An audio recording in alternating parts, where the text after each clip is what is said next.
चौहान का झूठ आया सामने, आखिर ऐसा क्यों कहा जीतू पटवारी ने। नमस्कार, मैं आयुषी, आप देख रहे हैं नोफिकर न्यूज। आपको बता दें, किसानों ने एक बार फिर से दिल्ली कूच का ऐलान कर दिया है। शुक्रवार 6 दिसंबर को पंजाब और हरियाणा बॉर्डर से बड़ी संख्या में किसान दिल्ली की ओर बढ़ेंगे और एमएसपी को लेकर अपनी मांगे वापस से सरकार के सामने रखेंगे। इसी बीच देश के उपराष्ट्रपति जगदीप धनखड़ ने ICAR समिट में किसानों की स्थिति के प्रति चिंता व्यक्त की थी और सरकार के रवैये पर भी सवाल उठाया था। इसको लेकर मध्य प्रदेश के कांग्रेस अध्यक्ष जीतू पटवारी ने केंद्रीय कृषि मंत्री पर निशाना साधा है।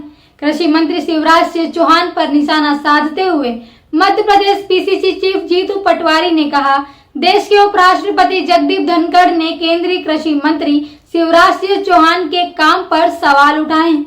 उन्होंने पूछा है कि क्या आप कर क्या रहे हो? इतने साल से किसान अपनी फसलों में दाम मांग रहे हैं और आप मौन हैं। इसके लिए क्या प्रयास किया गया है? उसी समय शिवराज सिंह चौहान ने संसद में कहा कि नरेंद्र मोदी की सरकार ने किसानों को लागत से 2 गुना समर्थन मूल्य दिया है। इसका मतलब है कि या तो जगदीप धनखड़ की भावना गलत थी या फिर शिवराज सिंह चौहान ने संसद में झूठ बोला। जीतू पटवारी ने उपराष्ट्रपति को धन्यवाद देते हुए कहा, मैं जगदीप धनखड़ को साधुवाद देता हूं। उनका हम नागरिक अभिनंदन करेंगे क्योंकि उन्होंने किसानों के हितों और अधिकारों की बात कही। मैं खुद उनसे मिलूंगा और कहूंगा कि उन्होंने इतनी हिम्मत से सरकार को आईना दिखाया है। आग्रह करूंगा कि यही बात वह सदन की गद्दी पर बैठकर भी कहें और इस सरकार को आईना दिखाते हुए देश के प्रधानमंत्री से भी यही बात कहें। मध्य प्रदेश कांग्रेस अध्यक्ष जीतू पटवारी ने कहा, शिवराज सिंह चौहान ने 1 साल पहले चिल्ला कर कहा था कि किसानों को धान का दाम 3100 रुपए मिलना चाहिए, लेकिन आज धान की खरीदी केवल 2300 रुपए में हो रही है। यानी आपका झूठ और पाखंड साफ दिख रहा है। किसानों के प्रति भारत सरकार के रवैये पर सवाल उठाते हुए जगदीप धनखड़ ने शिवराज सिंह चौहान की तरफ इशारा करते हुए कहा कि कृषि मंत्री जी, आपका हर पल भारी है। कृपया मुझे बताइए कि किसानों से क्या वादा किया गया था। पिछले साल भी आंदोलन था, इस साल भी किसान आंदोलन है। Bureau report, नोफिकर news, Madhya Pradesh. मैं शिवराज सिंह जी चौहान को अगर थोड़ा सा भी राजनीतिक रूप से मर्यादा बची हो तो देश के उपराष्ट्रपति ने आपके काम के तरीके पे सवाल उठाए और ये कहा है कि आप कर क्या रहे हो। इतने साल से किसान अपने फसलों के दाम मांग रहे और आप मौन हो, चुप हो। क्या प्रयास किया? और उसी टाइम एट ए टाइम संसद में वो बोले कि हमने समर्थन मूल्य लागत से डबल नरेंद्र मोदी की सरकार देती है। ये संसद में 3 दिन पहले शिवराज सिंह चौहान ने वक्तव्य भी दिया। इसका मतलब है कि फिर या तो धनखड़ साहब की भावना गलत थी या शिवराज जी ने संसद के अंदर झूठ बोला। क्लियर है? मैं अनुरोध करता हूं, धनखड़ साहब को धन्यवाद देता हूं, साधुवाद देता हूं। उनका हम नागरिक अभिनंदन करेंगे।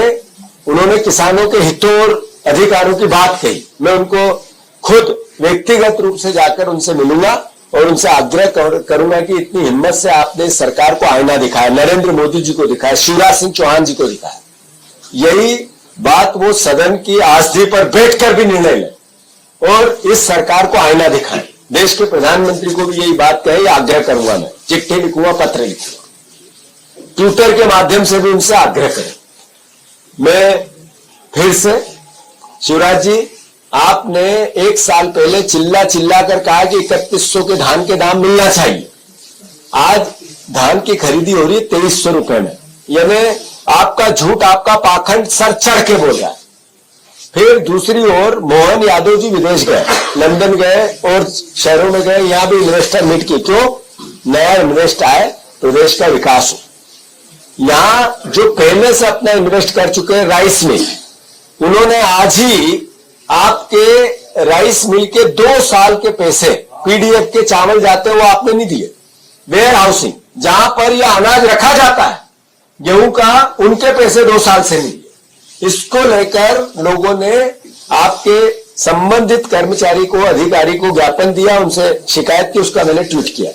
यानी जो लोग इन्वेस्ट कर दिए उनका ध्यान नहीं है, वो अपने मिलों पे ताले लगा रहे हैं, उसका ध्यान सरकार को नहीं है। दूसरी ओर इन्वेस्टर लेने जा रहे हैं। यानी ये देश को, प्रदेश को कर्ज में डालकर एक तरह से राजनीतिक अय्याशी की जा रही है, इसके पैसे का दुरुपयोग किया जा रहा है। ये आप ये देखो कि विदेश में जाके तेज गाड़ी में बैठना और उसका आनंद लेना और उसके वाक्य सुनाना, उस मत से ही, उस मानसिकता से मुख्यमंत्री बाहर नहीं आ पा रहे। उनको देखना था कि राइस मिलों में ताले लग गए हैं, वो लोग आ गए कि हमारे पुराने पैसे दो तो हम अब चालू करेंगे, तब मुख्यमंत्री का ध्यान जाना चाहिए कि नहीं गया। तो मैं फिर से शिवराज सिंह चौहान को इसी वक्त अपने पद से इस्तीफा देना चाहिए, इसलिए कि मध्य प्रदेश में सबसे बड़ा झूठ बोल के गए कि हम 3100 धान का दाम देंगे, नहीं दिया। 2700 गेहूं का दाम देंगे, नहीं दिया। हमने 6000 के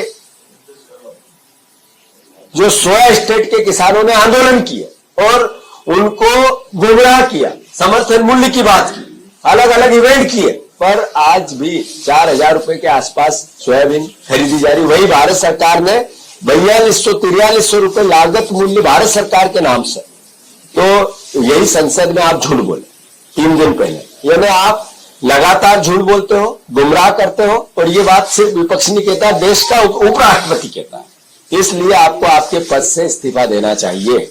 हम शिवराज जी के इस्तीफे की मांग करते हैं। आदरणीय जयराम रमेश जी का मैं बहुत आदर करता हूं। उन्होंने पूछा है कि एमएसपी के बारे में उनकी राय, मेरी राय क्या है। बहुत पवित्र राय है। हम 50% लागत का 50% से ज़्यादा मिनिमम सपोर्ट प्राइस तय करेंगे और खरीदने का भी काम करेंगे। आपने नहीं खरीदा, मैं एक एक आंकड़ा पढ़ के बता सकता हूं। कांग्रेस की जब सरकार थी कभी एमएसपी पे आपने खरीद नहीं की। किसान खून के आंसू रोता था, लेकिन मेरे लिए किसानों की सेवा भगवान की पूजा है और यही मान के उनकी सेवा के काम में निरंतर लगे रहेंगे। एमएसपी पर किसानों को उत्पाद खरीदा है और अब भी पूरा उत्पाद खरीदेंगे और एक दिन में 2 दिन का काम करेंगे। और आपने जो अपेक्षा व्यक्त की है, मेरी कोशिश रहेगी संपूर्ण सामर्थ्य और क्षमता झोंक के काम करके अपने किसानों की सेवा कर सके और कृषि के परिदृश्य को और बेहतर बना सके। विकसित भारत का संकल्प लिया है प्रधानमंत्री नरेंद्र मोदी जी ने, उसी का एक रोड मैप कृषि में भी हमने बनाया है, उसको पूरा करने में कोई कसर नहीं छोड़ेंगे।